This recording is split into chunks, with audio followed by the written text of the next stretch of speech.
চোখে মুখে অন্ধকার, বাঁচার কোনো উপায় নাই, তখন এই দোয়াটা পড়তে হবে। এই দোয়া পড়ে আল্লাহর কাছে ফরিয়াদ করলে বিপদ মুক্ত করবেন কে? এমন বিপদ মাঝে মাঝে হয় না, দেয়ালে পিঠ থেকে যায়, চোখে মুখে অন্ধকার, কি করব দিশা খুঁজে পাই না, এরকম হয় কখনো? হ্যাঁ, আপনাদের হয়? হয় না? তো জান্নাতে আছেন আপনারা। হয় হয় এরকম হয়েছে না যে দেয়ালে পিঠ থেকে গেছে, চোখে মুখে অন্ধকার, ওই যাব, কি করব, বাঁচানোর কেউ না, এরকম হয়েছে কখনো আপনাদের? যদি হয় তাইলে এটার সলিউশন বলবো, না হইলে তো এগুলো বলে লাভ নাই। হয় হয় হয় বিশ্বনবী এরকম কঠিন বিপদে পড়েছেন জীবনের কিছু কিছু মুহূর্তে। ওই মুহূর্তে বিশ্বনবী স্পেশাল দুইটা দোয়া পড়তেন। এই দোয়াগুলো আপনাদেরকে জানিয়ে দে। বিশ্বনবী বলেন, কঠিনতম বিপদে যখন পড়বা, দেয়ালে পিঠ থেকে যায়, চোখে মুখে অন্ধকার, বাঁচার কোনো উপায় নাই, তখন পড়বা লা ইলাহা ইল্লা আনতা সুবহানাকা ইন্নী কুনতু মিনাজ জালিমিন। আল্লাহ, তুমি ছাড়া কোনো ইলাহ নাই, তুমি পবিত্র, নিশ্চয় আমি জালিমদের অন্তর্ভুক্ত। সুবহানাল্লাহ বলেন। এই দোয়া সাইয়েদনা ইউনূস আলাইহিস সালাম পড়েছিলেন যখন মাছের পেটে ছিলেন। কিসের পেটে? এবং অনেক মুফাসসিরিন ইকরাম বলেছেন, অনেক আহলুল ইলমরা বলেছেন, এটা হচ্ছে ইসমে আজম। ইসমে আজম এমন দোয়া যেটা দিয়ে দোয়া করলে আল্লাহ দোয়া কবুল করে, কিন্তু এটা কোনটা, এটা নিয়ে ইখতিলাফ আছে। কোন আহলুল ইলম বলেন লা ইলাহা ইল্লা আনতা সুবহানাকা ইন্নী কুনতু মিনাজ জালিমিন, এটা হচ্ছে ইসমে আজম। সাইয়েদনা ইউনূস আলাইহিস সালাম পড়েছেন, আপনারা পড়েননি? তুফান হইলে পড়েন না? আমাদের এলাকায় তো এটা খুব, এটার উপর ব্যাপক আমল আছে। পটুয়াখালীতে কি অবস্থা বলেন? পড়েন পড়েন পড়েন পড়েন।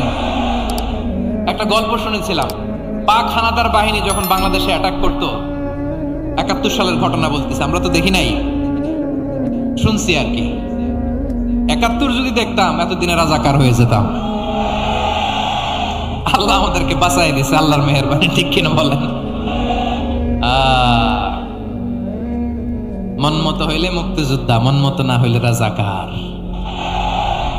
কত কিছু দেখলাম এই শাহবাগের বুকে।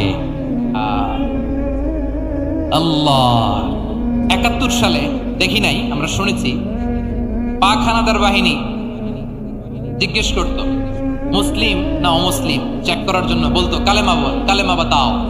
তো যারা কালেমা বলতে পারতো পাকিস্তানি বাহিনী নাকি ওদেরকে ছেড়ে দিত, শুনেছি। তো একজনকে, এক বাঙালিরে পেয়ে তার মাথার মধ্যে বন্দুকের নল ধরে বলতেছে, কালেমা বল সালে, কালেমা বাতা, কালেমা বল। তো ভয়ের চোটে এই দোয়া পড়া শুরু করছে। ও পড়তেছে লা ইলাহা ইল্লা আনতা সুবহানাকা ইন্নী কুনতু মিনাজ জালিমিন। পাকিস্তানি বলে, সালে ইয়ে তো মুসিবত কা কালিমা হে। বাঙালি কয়, হাম তো ভি মুসিবত মে হ্যাঁ। পাকিস্তানি বলে, বেটা কোন দোয়া বললি, এটা তো মুসিবতের কালেমা। কয়, আমিও তো মুসিবতে আছি, আমার মাথার মধ্যে বন্দুক ধরে তুমি আমার কালেমা জিজ্ঞেস করো, এখন কোনটা কালিমা আর কোনটা কি দোয়া, আমার হুশ আছে নাকি? প্রিয় ভাইরা, আসলে এটা দুআউল মুসিবা, বিপদে পড়লে এ দোয়া পড়তে হয়। লা ইলাহা ইল্লা আনতা সুবহানাকা ইন্নী কুনতু মিনাজ জালিমিন। এটা পড়বেন আপনারা। এই দোয়া পড়ে সাইয়েদনা ইউনূস আলাইহিস সালাম মাছের পেট থেকে রক্ষা পেয়েছিলেন। রক্ষা করেছিল কে?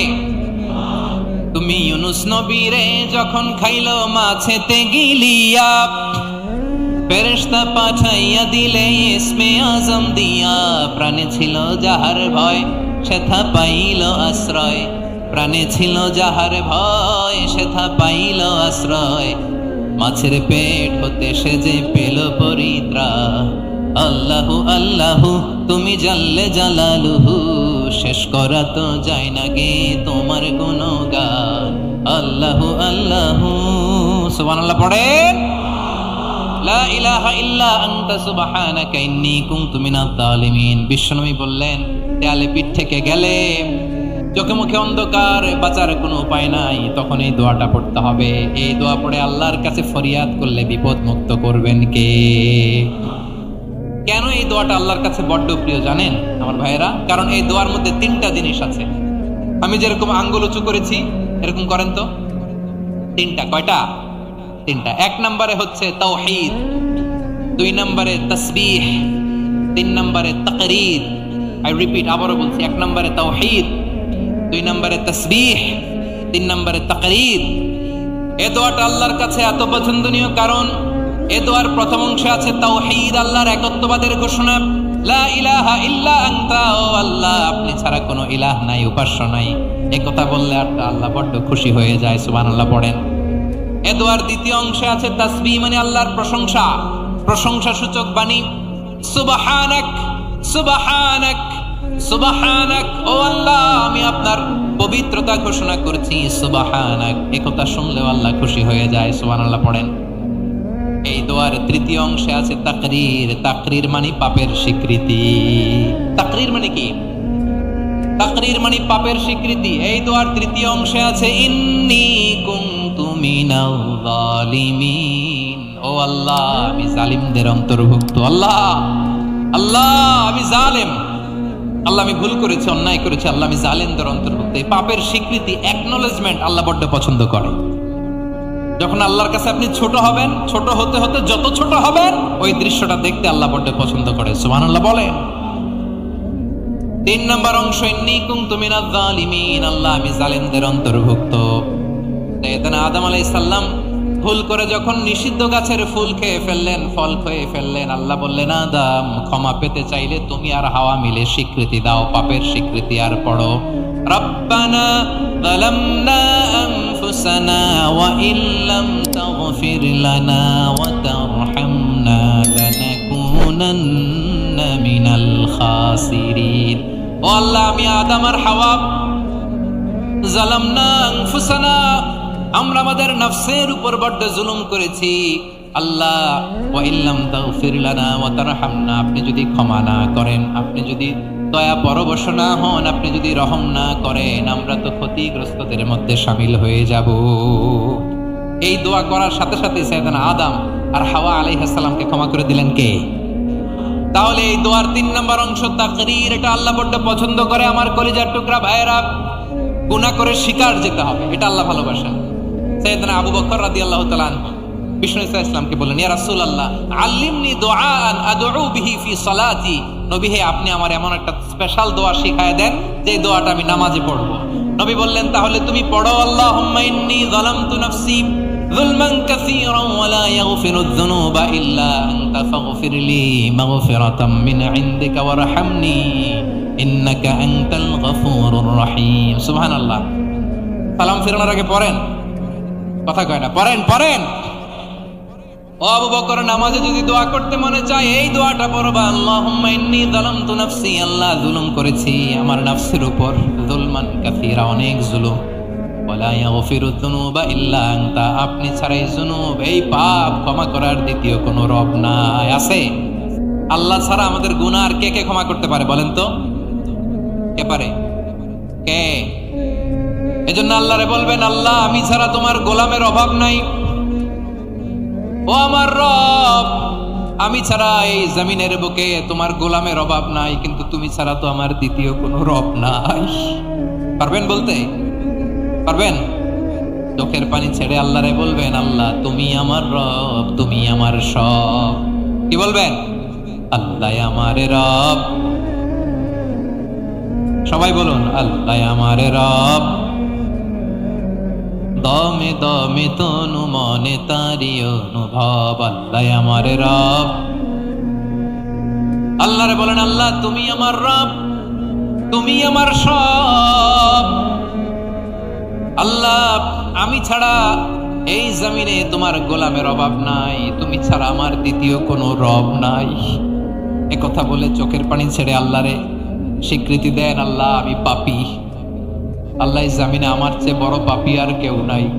আমার প্রিয় ভাইরা, এই দোয়া আল্লাহর কাছে পছন্দনীয় হওয়ার কারণ তিনটা। দোয়ার প্রথম অংশে আছে তাওহীদ, আল্লাহর একত্ববাদের ঘোষণা। এই দোয়ার দ্বিতীয় অংশ আছে তাসবিহ, আল্লাহর প্রশংসা সূচক বাণী। এই দোয়ার তিন নাম্বার অংশ পাপের স্বীকৃতি। তাহলে আমরা সবাই গুনাহগার, আমরা আল্লাহর কাছে পাপের স্বীকৃতি দিয়ে বলবো, ও আল্লাহ ইন্নী কুনতু মিনাজ জালিমিন, আমরা জুলুম করেছি, পাপ করেছি, অন্যায় করেছি, আল্লাহ বুঝতে পারি নাই, শয়তানের ওয়াসওয়াসায় পড়ে, বন্ধুর পাল্লায় পড়ে, নফসের খায়েশ মিটাতে যে আল্লাহ করে ফেলেছি। তুমি গুনাহ না মাফ না করলে আমাদের গুনাহ মাফ করার দ্বিতীয় কেউ নাই। ঠিক কিনা বলেন?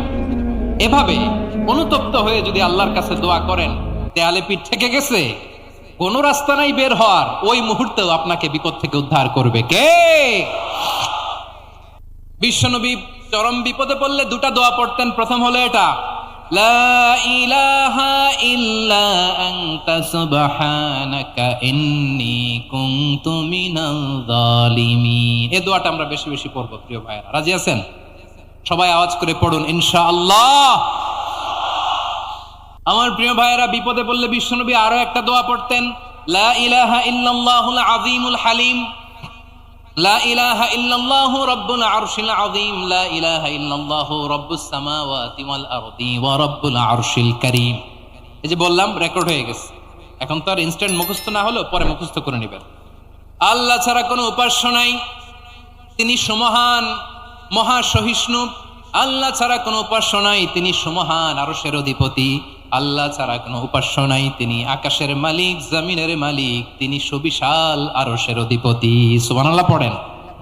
এই দোয়াটা কেউ যদি পড়ে যদি এর ওসিলা করে দোয়া করে, তাকে বিপদ থেকে মুক্তি দেয় কে? মনে থাকবে আপনাদের?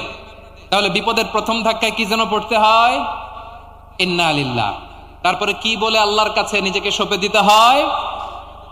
দেয়ালে পিঠ থেকে গেলে লা ইলাহা ইল্লা আনতা সুবহানাকা ইন্নী কুনতু মিনাজ জালিমিন। দুই নাম্বার হচ্ছে লা ইলাহা ইল্লাল্লাহুল আযীমুল হালিম, লা ইলাহা ইল্লাল্লাহু রাব্বুল আরশিল আযীম, লা ইলাহা ইল্লাল্লাহু রাব্বুস সামাওয়াতি ওয়াল আরদি ওয়া রাব্বুল আরশিল কারীম। মনে থাকবে ইনশাআল্লাহ? বলেন সবাই।